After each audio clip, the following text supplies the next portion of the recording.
Welcome back to your favorite DTC podcast. Today, I have in the flesh, not in the AI, Jacob Posel. Damn it, I missed it again, didn't I? You made me nervous. Posel, it's fine. Posel. Fine. Posel. Oh my gosh. Jacob, I've been following you for a while. There was such a crazy time where you were just doing some crazy AI stuff, and then Taylor was stirring the pot as he always does. And then finally, you and I got to link up, and it was awesome. I was like, man, this guy is just an absolute waterfall of knowledge. We have to have him on the podcast, especially with all the shifts in kind of angles of AI. And I think you're honestly probably the best person I know in D2C, if not the marketing space, that's actually doing business impactful stuff. Cause that's my one thing on AI is that um, it can kind of get shiny object syndrome where it's like, hey, it's cool, but now what? Or like you can feel sometimes like it's supply side innovation. But, anyways, I jumped the shark. Jacob, welcome to the show. Thank you. Yeah, I'm happy to be here. I definitely there was a little bit of a crazy wave that went on a couple months It ago was that so really, good. yeah, it was that was like one of the craziest moments. I feel like I caught a perfect peak of time when everyone was interested and like a new thing came out and it was really, I don't know, really cool. Now I get to talk about this stuff all the time.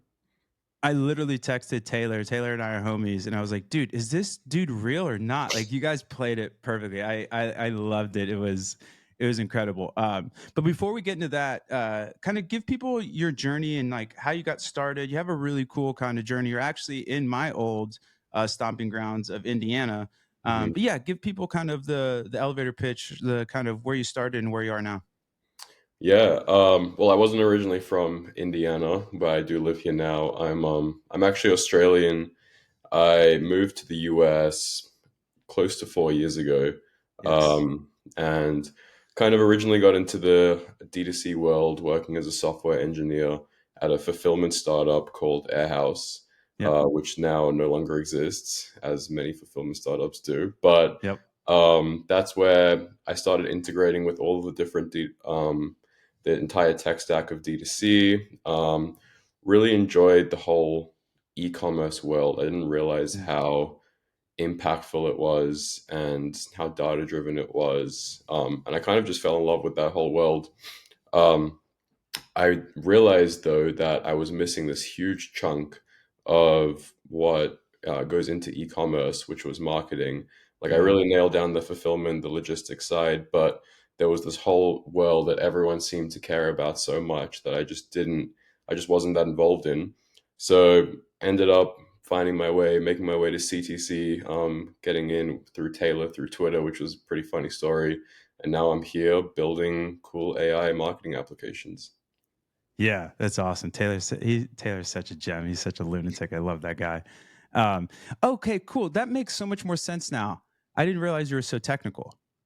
That Yeah. makes a ton of sense now. Okay, cool. Yeah, I'm like quasi technical. I used to be technical Mhm. back in the day, and then I got out of it. I found I used to do like Amazon builds and like AWS stuff and websites and all this stuff. Mhm. It's fun, but I think AI is actually it's even more exciting because there's just this. Yeah, I guess we can just kind of jump into it. When did you first discover AI, and when did it start really clicking for you? Like, there's a there there.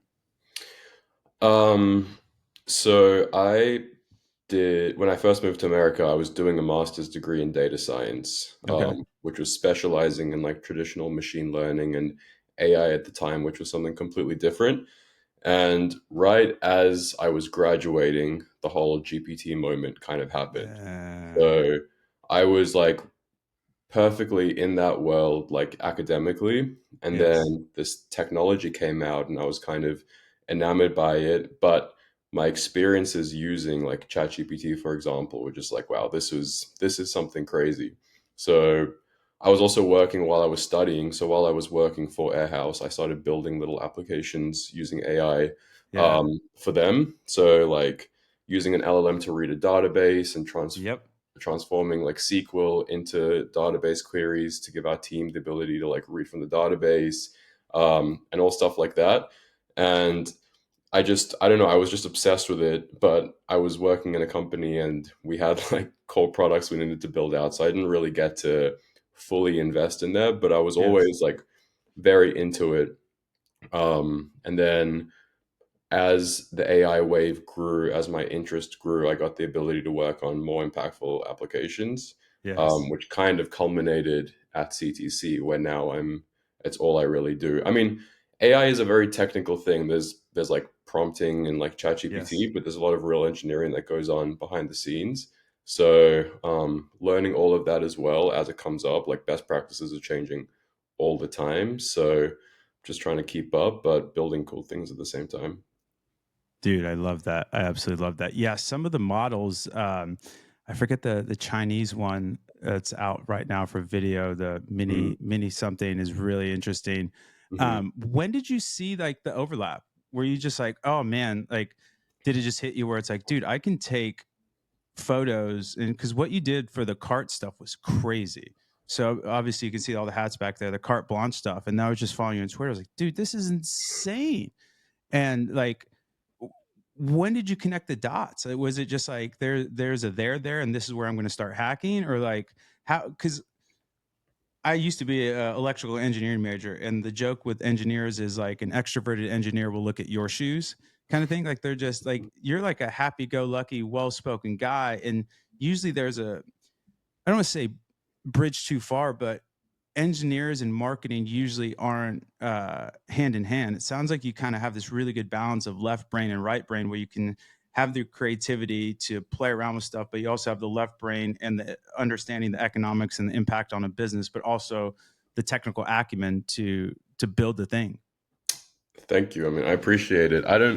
I mean, the image stuff kind of just happened. It was really like a lucky thing. I was following Levels, like Peter Levels on Twitter Oh, he's after the the Lex best. Friedman thing.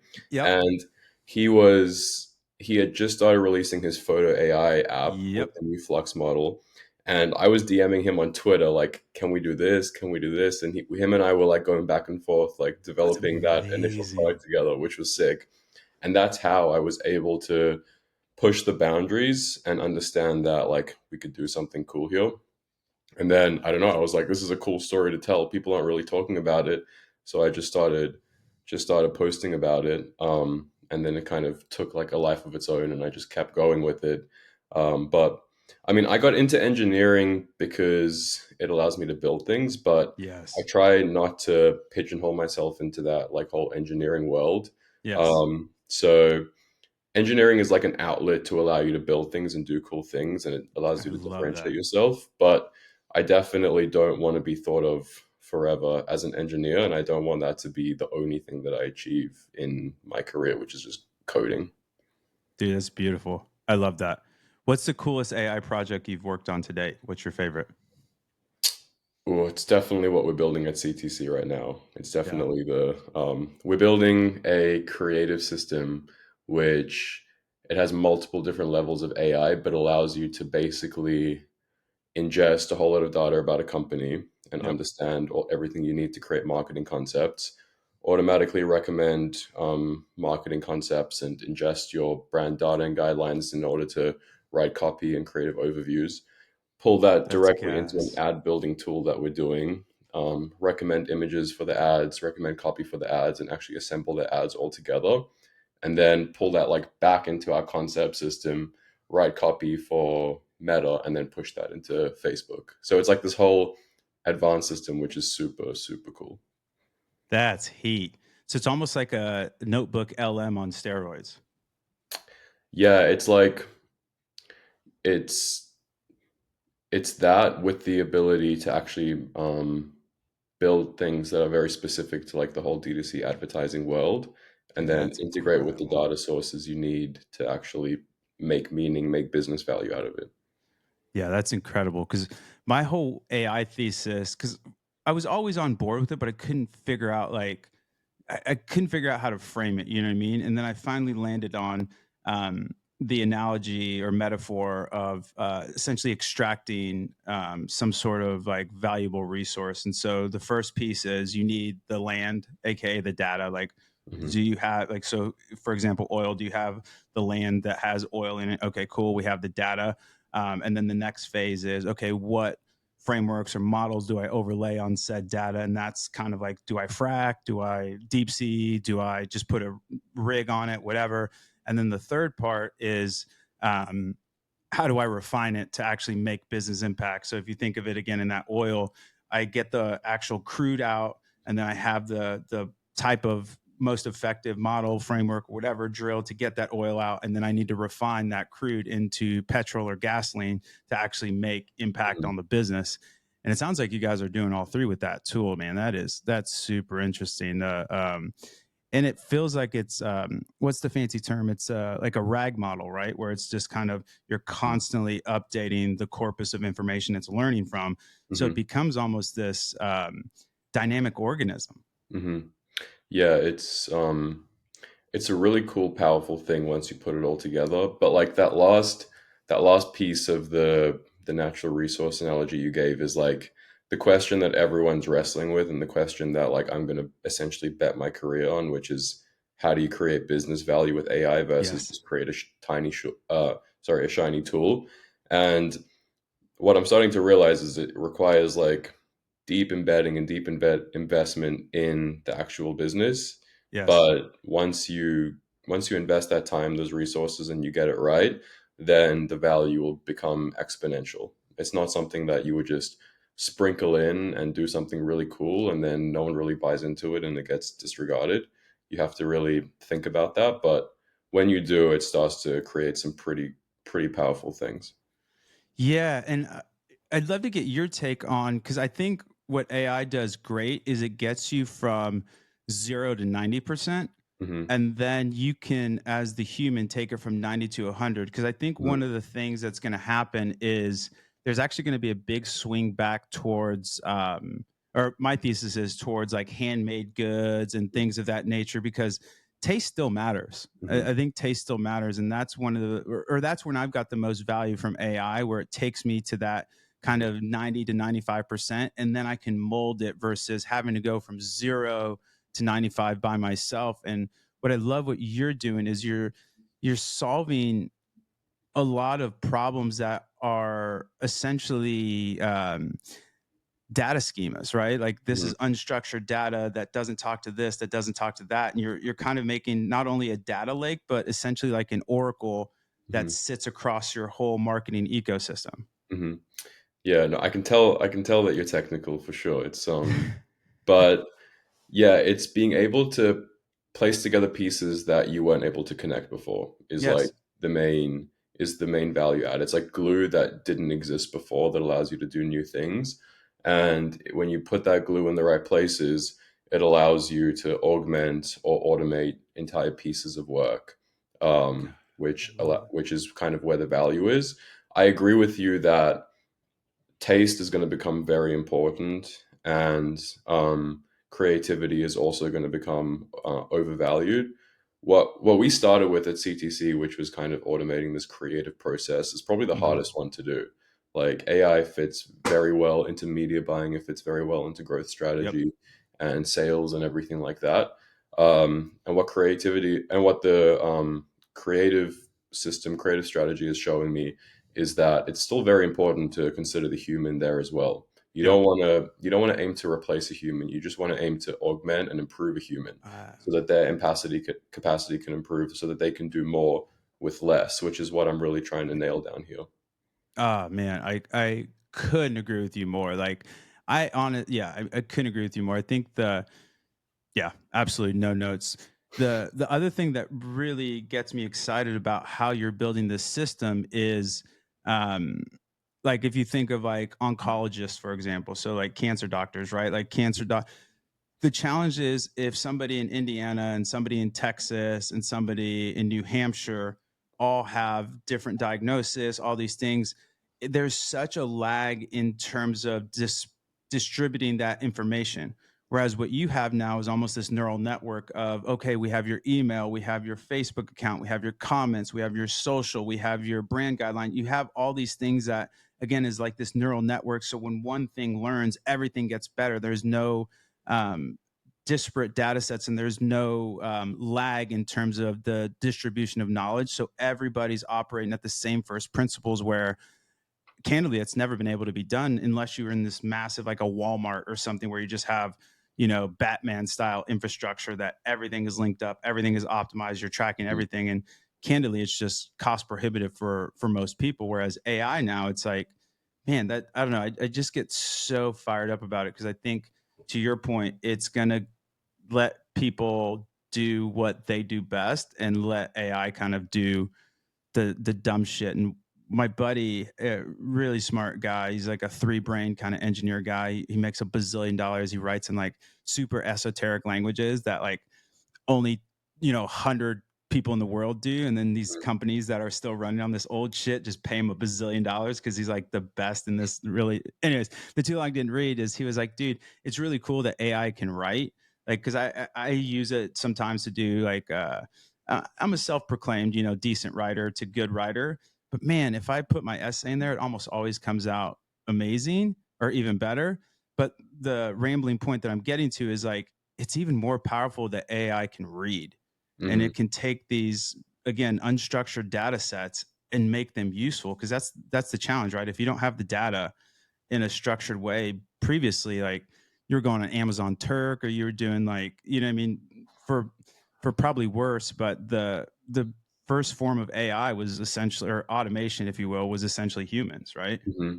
Yeah, yeah. I mean, a lot of the things that AI is starting to do now was always somewhat possible.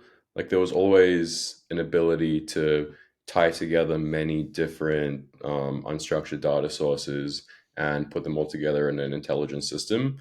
But it was just so cost prohibitive, as you said, and so complicated and required a whole Yep. team of engineers to do that no one did it. Like to this day, people still aren't integrating with all the APIs they have available to 100%. them, and they're not using the best tools and everything. But what AI is doing is it's first of all making it a lot less complex to tie together these different things because you like have this intelligent being that sits in between to orchestrate the entire system. And it also allows you, it's like waking people up to the realization. They're like, oh, ChatGPT can do this and this. And it's like, yeah, software's been able to do that for like 10 years, but now you're Yeah. just waking up to it. And now people are saying, okay, we need to invest resources, we need budget, and we need to start integrating these things into our business. So there's like a secondary effect here, which is like I'm still building basic like Facebook API integrations at Yes. CTC, and that's been around before AI, but Yeah. now people are like, oh well, actually this is super valuable and it fits into our AI system too. So there's um there's a lot of revolution going on, and it's not just the AI piece of it. Dude, I couldn't agree more. Okay, so theoretically, if you agree with my three-stage AI thesis, what stage in that value chain do you think is the most valuable? Is it the data? Like, is it actually getting the land? Is it the type of LLM or framework or model that you overlay over the data? Or is it the refinement portion of impacting the business? I would say it's the first one and the third one. Yeah. So the actual models themselves are becoming increasingly more and more powerful because that's where all the money is going, to Yep. the point where it's like kind of becoming irrelevant what you actually choose. But being able to integrate your own business data into one of those Yeah. LLMs is it's not trivial. It's not like just plug it in and now it Yep. knows what to do. Like to set up that RAG system, like you mentioned, the retrieval system, being able to retrieve unstructured data and bring it in is not that easy. Being able to integrate it into your databases is not that easy. If you're using a Notion and a ClickUp and a Yep. database and you're using whatever other project management tool, getting that into the LLM is going to require some real engineering efforts. So being thoughtful about your data infrastructure and like the land and the base of all of it, that's probably where most of the value lies because Yep. on top of that, everything else becomes easier. But if you Yep. can't get your data in the first place, then the whole system crumbles Doesn't and it matter. fails. Yep. There's no roots. Fair play. So Yep. I think that's probably the most important. And I think that's why service businesses like Essentia and stuff like that are going to be the biggest winners here because getting a team in there, getting a team in there and like putting that all together is going to be where this entire thing becomes possible. Um, And then the third part, the application layer, the domain layer, that's also super valuable Yep. because you need someone who understands your business. Because if you think about what you're really doing, you're replacing units of work, units of labor. That's like what Yes. AI really does best. And you can't get some random person to come in and tell a growth strategist at CTC how to do their job. Like they have Yes. to do their job, they have to tell you how to. And you have to find someone who's able to understand them and build the system itself, which is probably a rare kind of person and a Yes. difficult thing to do. So, actually being able to integrate into that workflow at the application layer is going to be something of difficulty as well.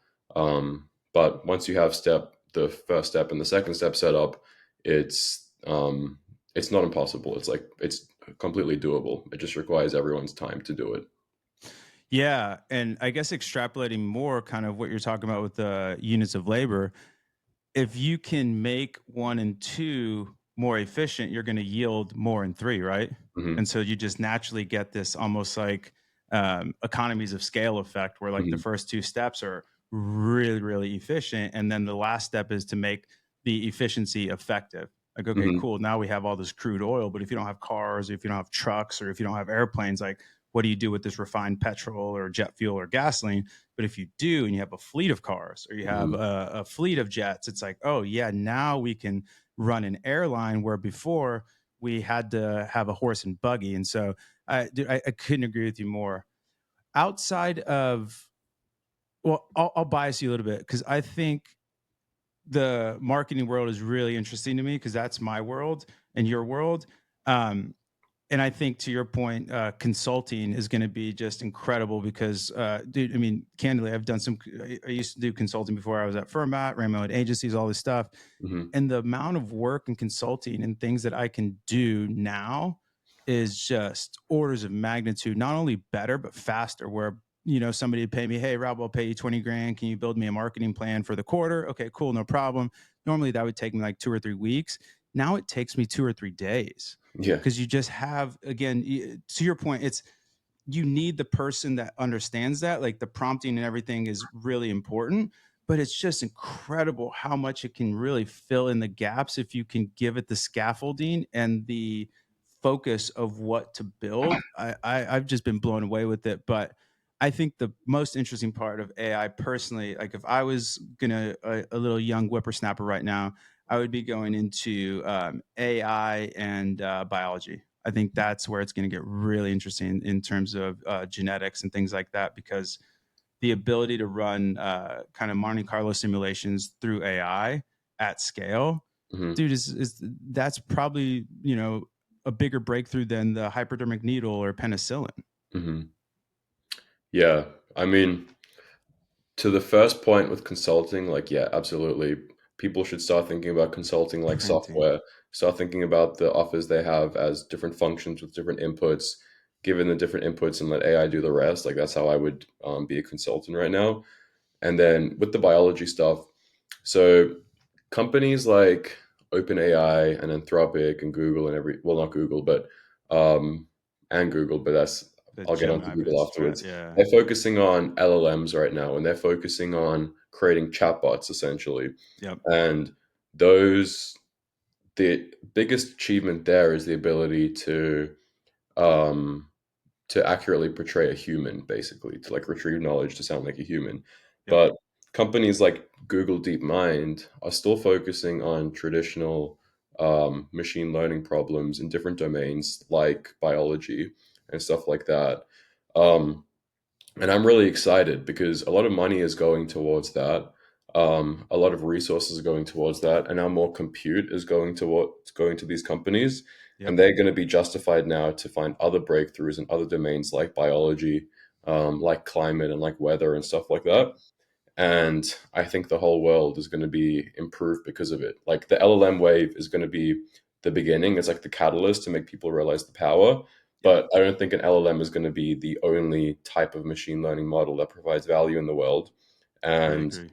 yeah, and I mean, I don't know, like it's going to be crazy. Like I've been having these conversations on the It's side with crazy, like dude. friends. I was like, what's going to happen when I have a kid? Let's just say I had a kid right now, right? And this is Yes. completely off topic, but I have a kid, and then 2 years later, I have the ability to now pick a kid. Like I have the ability to pick a perfect kid. What's going to Completely. happen to the whole generation of children that were born before, a couple years before we have the ability to genetically engineer our children? Like, are they going to become the inferior? Like, I don't know what's going to Uh, happen, but t- things are uh, going to change for the crazy. Yeah, man, definitely. You know, you put a little think vapor in the air and you start going down these existential rabbit holes of, I completely agree with you. Because the other thing that comes about is that going to be income gated? And so Mm, you have rich people that have perfect kids, and then the poor's are just natural, right? It's almost like the Matrix, where it's like you're driving a gasoline bike. What are you doing? This is crazy. And but then there's also the counterpoint to that of like, is it like moral? I hate to get into morals because I don't believe in morals. I believe in incentives, or not believe, but thesis. My thesis is people do what they're incentivized to do. Like people aren't mm, good and bad because morals so relative. But mm, the trade off is like, do you want to have like a natural child, or mm, if I could tell you like I could give you a 99.9% chance that they won't have lupus and they won't be deformed and they won't do, like, you know what I mean? It starts to get in some really fucking heavy questions of like, mm, you know, oh my god, you're a terrible human, you had a natural kid, but what could have happened? And then what also kind of freaks me out is you're kind of fucking with evolution. Like the whole reason why evolution worked is because of variation and mutations. mm, And like, you know what I mean? And so if you start to make it so, it's almost like, not to equate humans to dogs, but like purebreds are incredibly fickle compared to mm, mutts, because the mm, mutts have all of the best dominant genes, where the mm, purebreds have just what is seen as the best genes, if that makes sense. So I think it gets super interesting. And then the other thing that gets interesting for me, I always ask my friends at the thought experiment of like, okay, you write your partner, you love your partner, and you have this corpus of data on your partner because you care about them and you listen to them, and et cetera, and you want to write them a poem, but you're a terrible writer. But the whole point, like the job to be done that you're hiring that poem to do, is to have emotional impact. mm, So if I tell you you can use AI with the questions and all the data, and then you put it in, and there's like a Khalil Gibran style poem that comes out that just absolutely blows the doors off your partner, but then you tell them that they used AI, like, does that take away from you know? Because there's a certain aspect of people sometimes equate effort with thoughtfulness, mm. and so I think there's just so many social contracts that are going to need to get rewritten. I don't know. Do you have any takes on that? I mean, Like, would we're your gonna. gal get mad if you wrote her a poem, she loved it, and then you told her it was AI, or if you wrote her a poem and it was terrible, but it was written by you? Like, for you, what do you think the better outcome would be? She would take the terrible poem, pretend she loves it, and appreciate it more. Right? But Yeah, so I went to school for economics. That is a suboptimal outcome. If yeah, the measurement, or if the goal is to impact that person in a really highly emotional way, it's crazy, right? Everybody mhm, says that. Everybody tells me the same thing too, and I'm mhm, like, yeah, I get it, and I'm probably the same way. But at the same time, like, if the job to be done is to make this person feel loved and special, etc., why does it take away from it? Because I think the weirdness or the gray area gets into like, oh, you can be manipulative because you didn't care and you weren't thoughtful and you didn't use time on it, where mhm, I think that's the challenge of how do you eradicate that, because 99% of the answers are that, where it's like, oh, mhm. give me the shitty poem that you created. Yeah. I mean, humans in their relationships care about different things to businesses in those relationships, which is what like the big seismic shift is going to be. It's like Taylor at CTC doesn't care if I wrote him an essay that was absolutely perfect or by AI. Like he's going to like that way more than if I took 12 hours of my time to write him a shitty essay, you know? But Exactly. so that's where the value comes in, but in the real world, in like human to human interactions and society and culture as a whole, I think we're going to realize a whole lot of things about ourselves that we didn't know and that we weren't able to define before. Like, I don't know, like how many things bother you in your day to day life and you have no idea why. And it's just like because of some psychological or philosophical reason that you just can't nail. And as those things start to get exploited by technology, you're going to like really realize what matters, and then I don't know, maybe we end up with a whole different type of humans because those things get kind of abstracted away by technology. I completely agree. So here's a little thought experiment for you.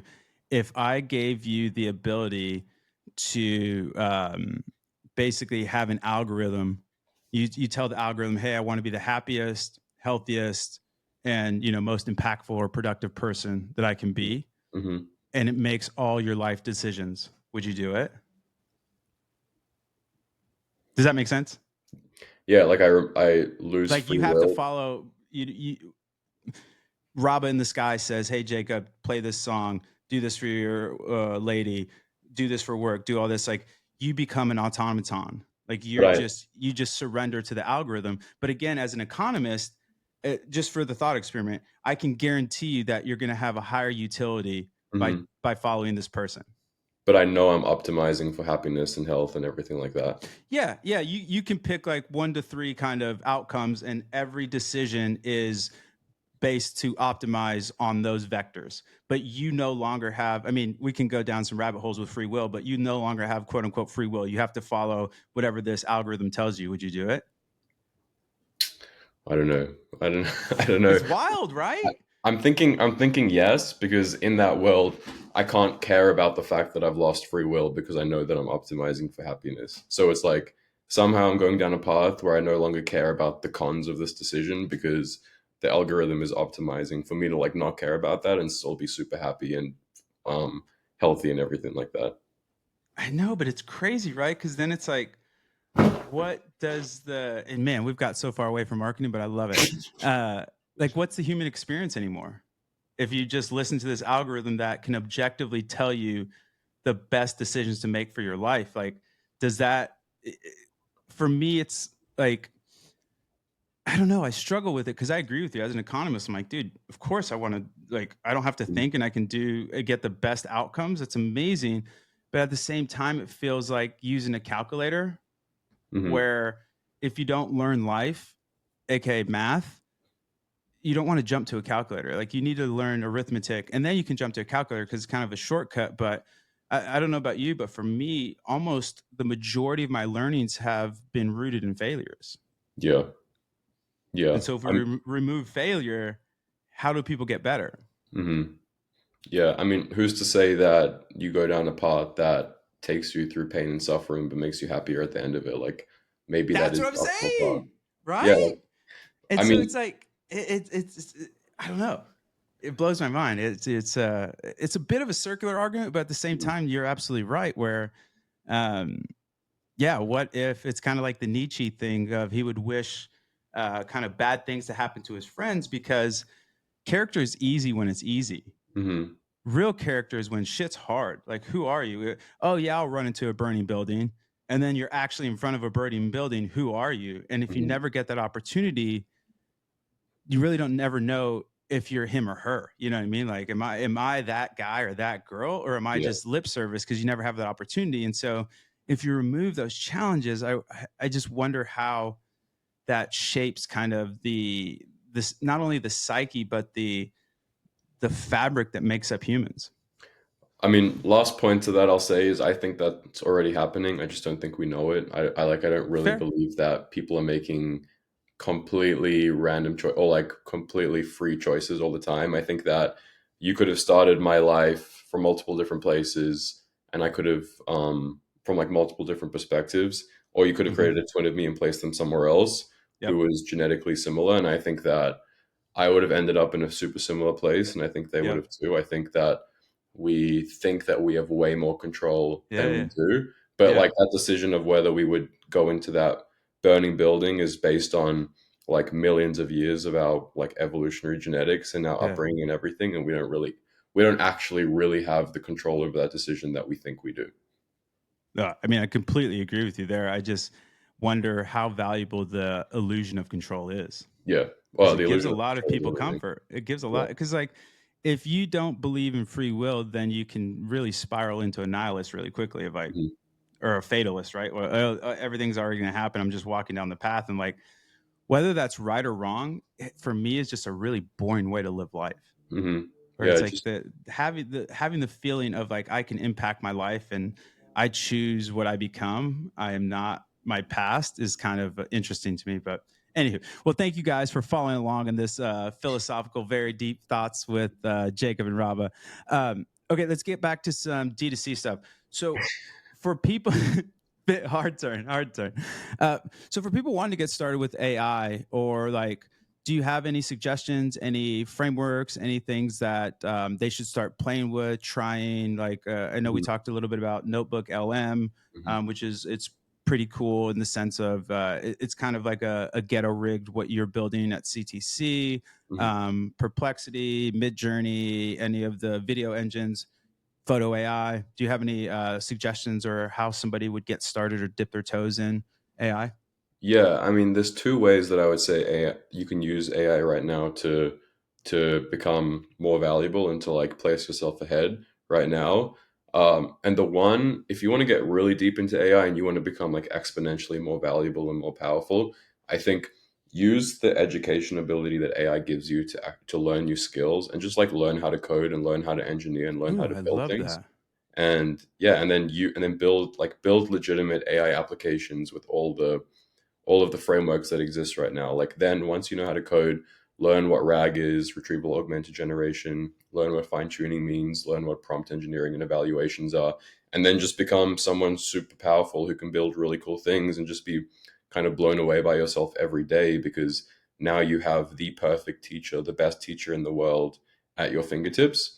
So that's what I would recommend someone to That's do right now fantastic advice. if they ever wanted to. Yeah, I think that people underestimate the educational ability that AI Completely provides. agree with you.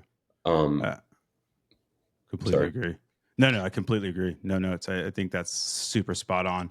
Um, in terms of with educational stuff, do you do you use any of the co-pilots or anything like that, or do you still raw dog it and you write your own code? No, I use okay. So I've been through a journey with the Copilot. So I went, I first went all in on GitHub Copilot when it first Yeah. came out, and I got Yep. my engineering team on it. I was like, "You guys Yeah. got to use this," and I was using it all the time. And then I switched it off because it wasn't that good. Like Copilot isn't that great. It doesn't. It's just like a tab complete. It doesn't really do what you want it to do. Yep. And then I got into using Cursor, and Yes. Cursor That's is what I was just this gonna like ask you. it's like an IDE, like a text editor just for Yeah. coding. That's like this probably the best AI application out there. This workflow Yes. tool that's just so incredibly powerful. Um, and I was using it for everything and really using it to its full ability. So like in Cursor, you can press Command K, you can write something, and it will write all of the code for you. And then, And it's uh, like legit debugs, everything's chill. yeah, yeah, it's like Wow. I can share my screen with you afterwards and show you, but it's like just literally press Command K, like highlight code, Yeah. say do this, and then it will literally just write it, and you can accept it or you can decline it or like add suggestions and stuff like that. Like it's insane. It's incredibly powerful. What I Um, love about it, do you use it for API integrations? Because that seems really interesting where it's like, hey, here's all the documentation on the API. I want to get XYZ parameter. I want you to give it back to me in an array or whatever. And sorry for getting really nerdy, people, but IDE is integrated development environment. It's basically just a cool place that you can code. Xcode is an IDE. I forget what the fuck Microsoft is called. It's basic, it's hideous, but anyway, sorry I cut you off. But that was what was really interesting to me was the grunt work of API stuff, of like yeah, having to understand the application programming interface, how do I authenticate, what's the payload going to be, what are the variables that I can expose, how do I get the payload, is it JSON, is it some other kind of thing, like it just saves so much if you have the macro idea already, right? yeah. So you can upload docs and reference them in That's your prompting. crazy. Yeah, it's insane. That's Like insane. it's so good. Like it's too good. So that's my point. It's too good to the point where, and we know this AI is imperfect and it's Yeah. non-deterministic, and it was too good to where I was overusing it as a crutch.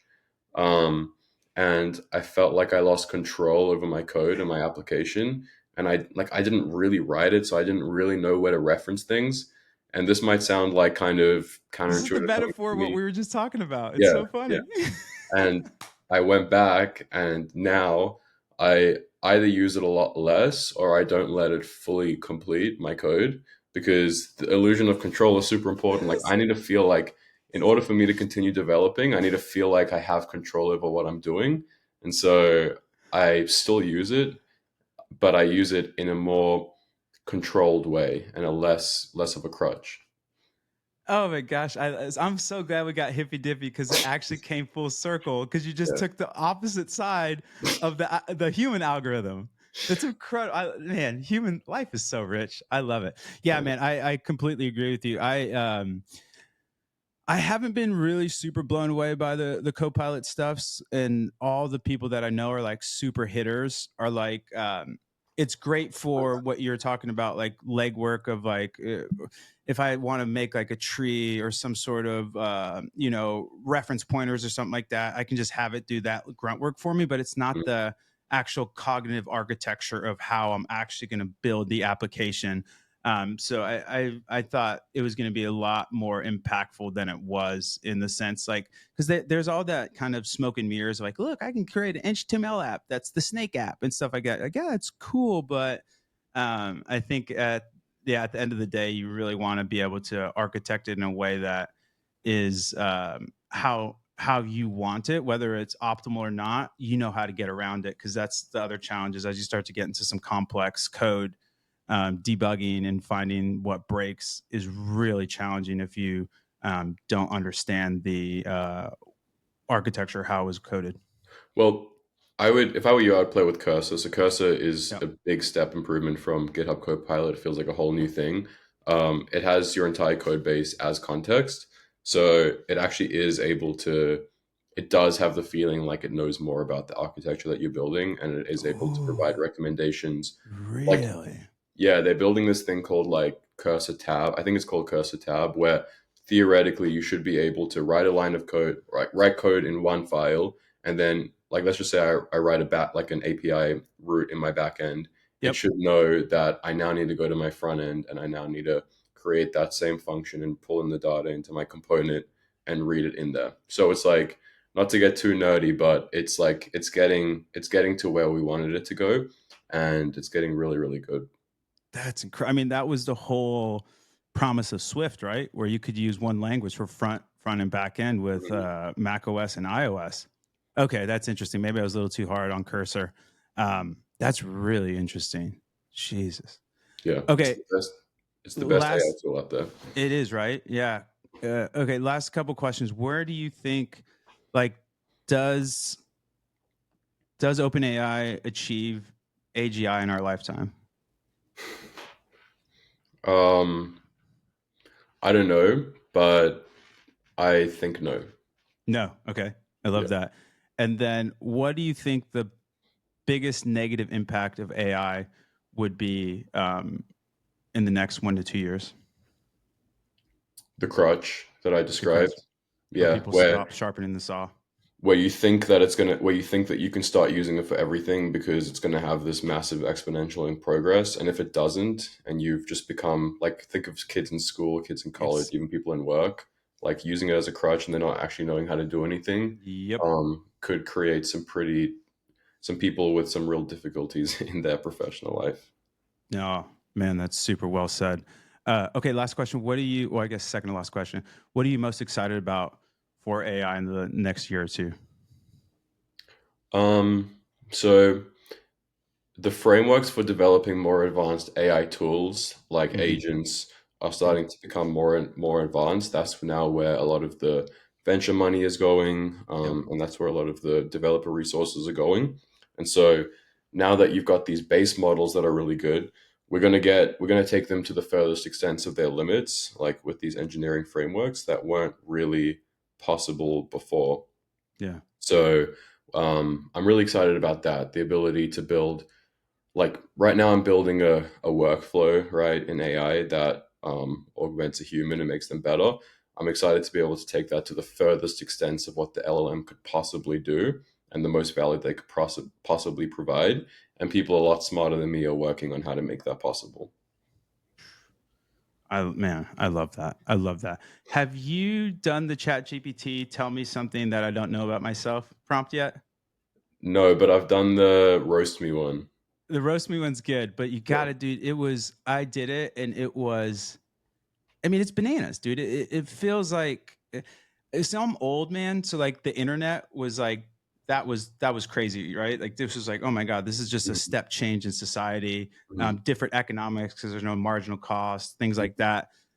And I've always been on the cutting edge, almost like bleeding edge, where I just love to break shit, play with shit, do it mhm, early. Like I had like an MP3 player before it was even cool, Napster, like just nonsensical stuff like that. This is mhm, the first time where I've had like this is amazing, but man, like we can't even regulate the internet. Like how are like you're from Australia, so you're probably not super familiar with U.S. politics, but like like we can't even regulate the internet, which is not this like insanely complex technology versus like AI is, man. So I just wonder how like everything's gonna shake out because I think it's incredible. But um to your point, there's gonna be big winners in the sense of data. So if I own all the land, I'm gonna mhm, beat you.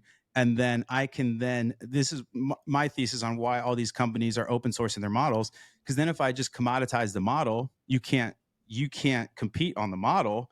And mhm, then if I have the data, the models democratized, I can have the best, most efficient fuel mhm, compared to anybody else. And then the other thing is, dude, there's only certain companies that have like I think there's such a big moat around the first principles of AI because, dude, having the data, the compute, and the capital, mhm, there's 3 to 5 companies in the whole world that actually have the balance sheet that can actually do it. And I think it's going to get interesting because I'm a huge capitalist, and capitalism, one of the best things about it is competition. And I don't see anybody competing with kind of the behemoths in the space. And I don't think anything's going to get like nothing is going to change because it's almost like what happened in search, right?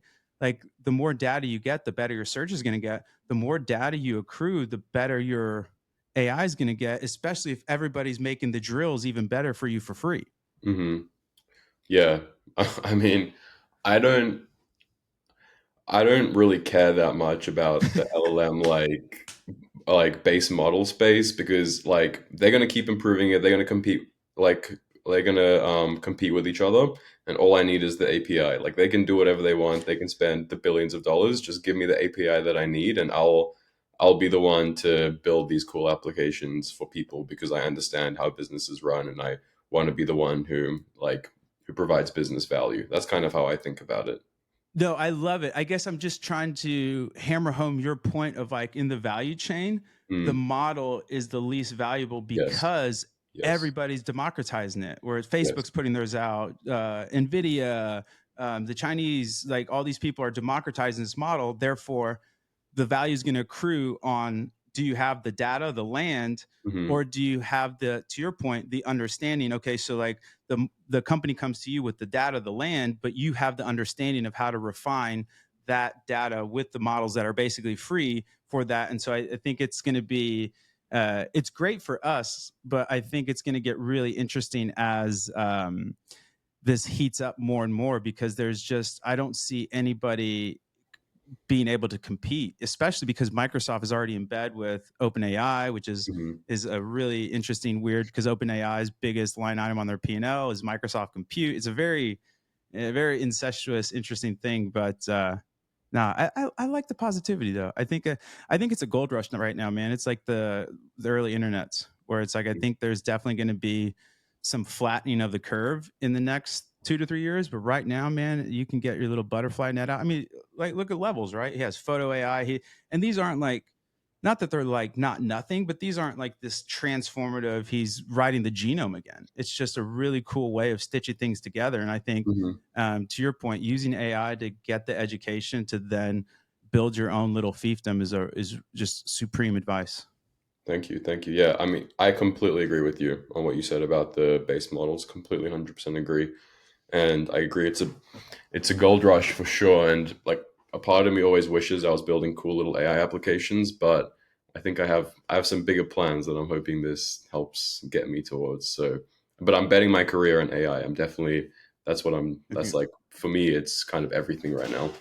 I think it's a phenomenal bet. Personally, I don't think it's a fad. I think it's going to be the internet on steroids. I think there's just going to be a step change, and especially the way that you're approaching it, where you're not removing people, you're augmenting them, and I Yeah. think that is just absolutely spot on. Where I can be better and have more business impact for basically the same amount of money and less time, which is net like a double positive. Mhm. So okay, Jacob, last question.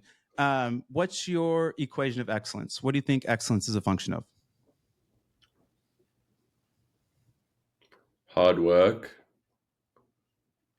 grit, and intelligence. Ooh, I love that. Is intelligence inherent or can you acquire it? I think it's inherent. I don't know. Yeah. Like I think it's really really difficult for every single person to get to a certain stage. Like I'm always competing. Like I'm competing. I compete with people who are way smarter than me, and even though I work really really hard and I feel like I got good grit, I'm never going to reach them. Like Yeah. I just can't, you know. And it's just it is what it is. I'll put in as much effort as I possibly can and optimize every other part of my life. But the world's not entirely fair. No, I love that. And the only thing I would say to that is don't play games you can't win. Mm, If you're not great at that, there's going to be you might be great at something else. But I completely agree with you. I distill it down to two vectors: effort and capability. yeah. Like you need both, but Mm, like I can try my hardest, and I will never beat LeBron James in a yeah. one-on-one basketball game. Yeah. It's just it's a capability issue, not an effort issue. Mm. But that's beautiful, man. I love it. I'll say natural ability, not intelligence. Natural Oh, ability. I like that. I like that. That's definitely inherent by definition, right? Yeah, Mhm. I like that. I think that's a beautiful way to put it. Um, Jacob, how can people work with you? How can they work with CTC? How can people follow you? This time is yours, my friend. Well, we're building really, really cool things at CTC. I think we're changing the game and we're driving real technological innovation, and I see it benefiting our customers and our clients, which is the most impactful thing. So It's huge. reach out. You can reach out to me on Twitter, DTC Jacob, or reach out to CTC to see what we're building. But we're doing some cool things, and I think that anyone listening should want to learn about it. Yeah, the stuff that you've been showing me is just absolutely breaks my brain, man. You guys are absolutely on the warpath, and your brain and Taylor and you guys are there's some proper hitters over at CTC. Jacob, dude, one of just wonderful human. Come to Austin. Let's rip it up. Bring the lady. We'll have some good time. It's nice now. You'll get out of the Indiana shitty. Well, the weather right now actually is nice. This is like the best time of year.